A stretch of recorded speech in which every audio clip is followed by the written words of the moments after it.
Едно, две, три. Как си? Много сте се постарали днес, колеги. Такава беше синхронизация. Да. Как съм днес? Като български войник при Дойран. Всички външни фактори ме подценяват, но аз устоявам на ударите им със сила, която дори сама не съм подозирала, че имам. Как съм? Като Бастилията на разсъмване, предвид факта, че не съм спала цяла нощ, но въпреки умората на инат продължавам напред, като марша на жените към Версай, заредена с енергията на Дантон, готова да се изправя пред зрителите на Българската национална телевизия и искрено се надявам да не завърша като площад Конкорд по времето на Робеспиер.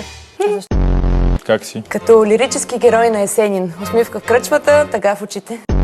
И как се чувстваш? Дишам, работя, живея и стихове пиша, тъй както умея. Живота подвежди се гледаме строго и боря се с него, доколкото мога. Да, браво. Никола Вапцаров. Как съм? Като магистрала Хемус преди празниците, претоварена с повече напрежение, отколкото капацитет, но продължавам напред, макар и в аварийната лента на живота.